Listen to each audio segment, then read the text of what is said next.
Aisha harka fuunee daawwattoota fi kabajamtoota keenya warreen biyya alaatti fi biyya keessanitti nu daawwatan har'a immoo waan ajaa'ibaa qabannee isiniif dhufne jechuudha. Dhugaa dubbachuuf waan baay'ee nama gaddisiisudha jechuudha. Kanaaf yeroo ammaa kana diraamaa mootummaan yeroo ammaa kana dalagaa jiru ilmaan Oromootirraa halkaniif guyyaallee jechuudha. Inni ciisee rafee buluu namatu ciisee rafee bulaa jira malee jechuudha. Kana dura riimuuf godheetiin raayyaa istiidiyootirraa buusee ture. Ajas sirboota sadii buusee ture jechuudha. Amma immoo guutumaan guututti jechuudha yuutuuba raayyaa istiidiyoo ijoollee Oromoo jechuudha sirboota artistoota Oromoo hedduu isaa bira dhaabbatee qarqaaruu fi chaayinaala artistoonni Oromoo yeroo dheeraadhaaf irratti gaddiifataa turan jechuudha. Chaayinaalli kun mootummaan gabaabamatti jechuudha. Kana dura riimuuf godhee sirboota achirra jiran irraa balleessaa ture.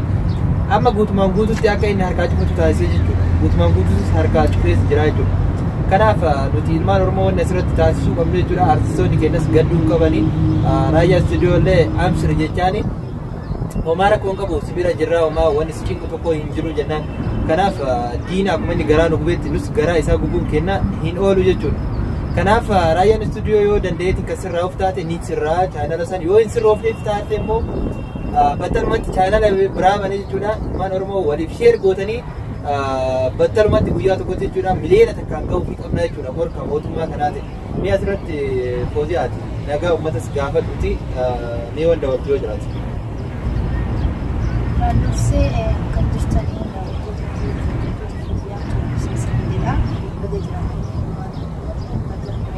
jaalatee guyyaa haraa kana dhufee akka namaa waliin ta'een akka eeyyama rabbiitiin har'a geenyerra fuulduraatis rakkuma jira.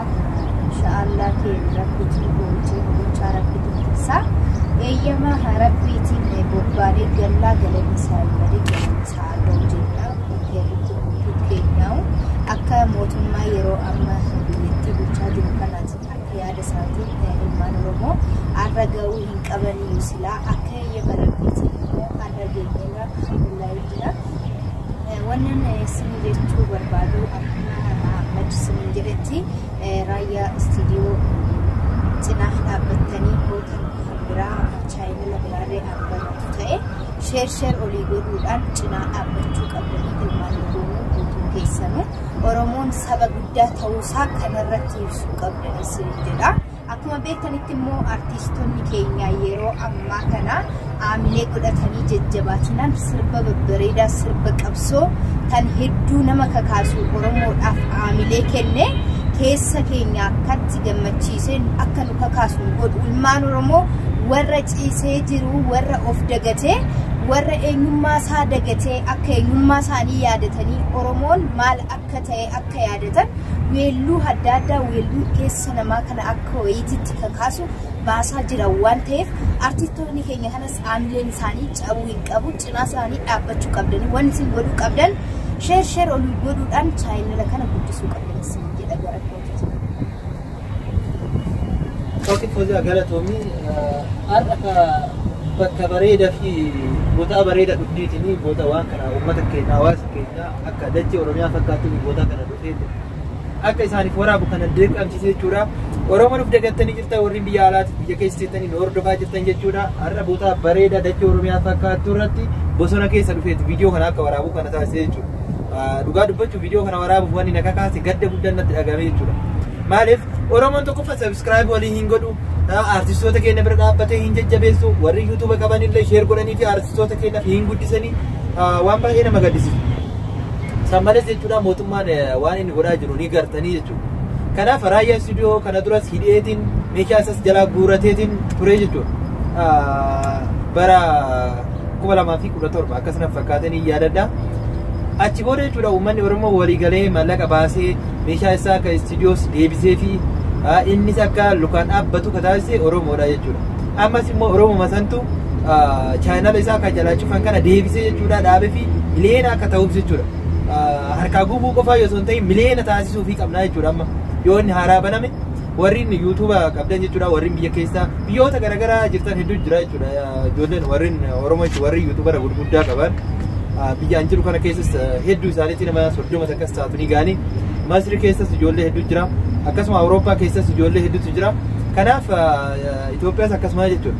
kanaaf share gootaniitiin subscribe daftanii wal biraan geettaniitiin channel isaa kana guyyaa takkatti morka mootummaatiif miliyoona akka geessitan abdii isinirraa hin muradhu jechuudha. Kanaaf raayyaa studio amma sirra deebi'eetiin amshira uummata akka hin cinqamini si bira jirra. Akkasumas immoo artistoonni keenyas jechuudha.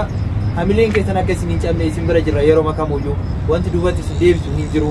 Mootummaan kun raayyaa studio wanni cufeef hedduu jira cufuu ka danda'u hedduu osoo jiru wanti inni raayyaa studio irratti xiyyeeffateef maali? Sirboota qabsoonni Oromoo akka bira dhaabbataniitiin artistoota keenyas ka uummata Oromoo hirribaa kakaasaa jiran qabsoo kanarratti miidhamaa jiran osoo mallaqa takkan argatiin jechuudha uummata Oromootiif sagalee ta'aa jiran isaanii irratti jechuudha miidhaan kun ka deemaa jiru jechuudha mootummaan kan irratti xiyyeeffate isaanii jechuudha. Mee kanaaf Fawziyaa waan asirra dabaltu yoo jiraate mee karuma si dabalsa.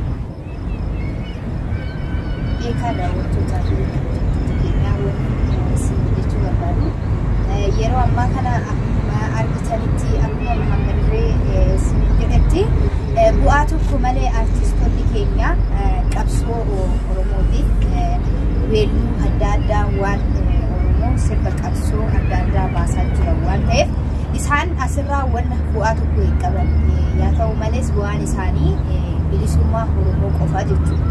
Biyyi teenya akka bilisoomtu jedhaniiti hirriba dhabanii bu'aa bahii meeqa darbanii waan kana qopheessaa jiran waan ta'eef uummata kana maal godhuu dandeenya? Uummanni keenya kun artistoonni keenya kun nu caala yaadanii biyya teenya kanaaf kana godhaatii jiranii nuyi maal godhuu qabna jennee yaaduu qabna. Asitti waan isiniin jedhu barbaadu ani akka nama tokkootti tan dubbadhe malee akka Oromoo miliyoona meeqaatti dubbachuu hin danda'u. Akka Oromummaa kootiitti Oromoo kan jedhu kun maqaa bareedaa nama gammachiisu tokko. Nuyi Oromummaa keenyaan duraan dursinee ittiin boonuu qabna. Maqaa bareedaa maqaa ittiin boonnu kana immoo maqaa kana qofa qabanneetoo Oromoo jechuu osoo hin taane afaan keenyaan qofa akka nama biraatitti ol cinaa dhaabbannee ol jajjabeessuu qabna. Artistoota keenya kana aamilee ta'uu qabna. Fuulduratti immoo kana caala cinaa dhaabbannee aamilee ta'uufii qabna jajjabeessuu qabna. Aamilee tan ta'uu qabnu maaliidha yoo jettan waan isaan gadhiisan sheer godhuudhaan akka kinoo guyyaa 2-3 keessatti nama 200,000 100,000 130 maalii kana odoon ta'in guyyaa tokko keessatti dirqama xiqqeenyaan miliyoona 2-3 ilaalamuu qaba. Maaliif nuyi tallaaluu qabnu aamilee ta'uufii qabna. Oromoo miliyoonni meeqaatamni irraftanii moo jirtanii yeroo ammaa kana garuu baay'ees oduu isinitti baay'isuu hin barbaadu baay'ee isinitti dubbachuu hin fedhu eessa jirtanis jedhee isin gaafachuu hin fedhu. Maaliif Oromoo nu olii galleetoo jirru bakka meeqatti ol qoqqoornee bibittinnoofne jirra waan ta'aniifu Oromummaatu maqaa qofa baannee jirra malee Oromummaadhaan olitti saba tokko taanee hin jirru bakka meeqatti ol qoqqoornee jirra waan ta'eef kanaafuu eessa dhaqxanii eessa jirtanii jennee gaafii hin barbaachisu. Yaa ta'u malee angi jirtan sunuu namni Oromummaa isaatiin hin qaanofne namni Oromummaa isaatiin hin boonu ol cinaa dhaabbadhaa. Uumaa wanni nama dadhabsiisu tokko hin jiru dhaqaadhaaf baatanii tabba ba'uu miti barku. Saba ofii cinaa dhaabbachuun aamilee godhuufiin sammuu isaatu akka gammaddutti cinaa dhaabbatanii saba isaa kana gammachiisuun waan inni hojjete isaan laaltanii sheer olii godhuun kun maallaqa isinii hin gaafatu isiniin jedha waan gama kootiin oonan balleessaa qabaadhe dhiifama naaf godha isiniin jedha daawwattoota kiyya bakka jirtanitti nageenyi keessan naaf haa baay'atu nagaa naaf taasisa.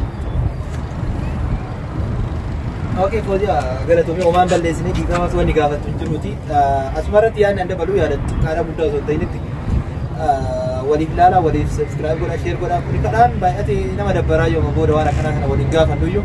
Kanaaf raayyaa studio bira dhaabbannaa viidiyoo biraatiin immoo hanga walitti deebinutti jechuudha viidiyoo isaa viidiyoo raayyaa jechuudha raayyaa studio channel isaa ni banateef immoo kama duraanii yoo haaraa ta'e haaraa qabatee isin turfa yoo kan turtaate immoo kama duraanii fidee isin dhufaa jechuudha.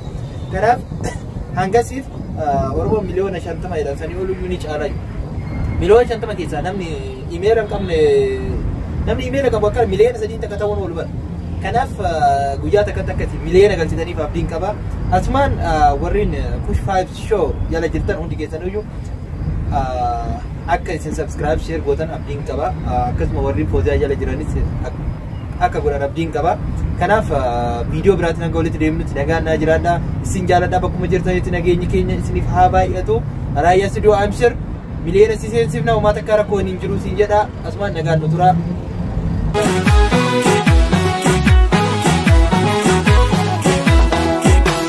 Dhaloonni hirbuu nyaatu imaana sababallaa yoo tures galmaan keenya kaayyoo gootota garraa qabdoon deemu namni wayyaa daare namni qalbii daare rafeen beeku namna lagaa nyaare sabna lagaa nyaare qabdoon deemu namni wayyaa daare namni qalbii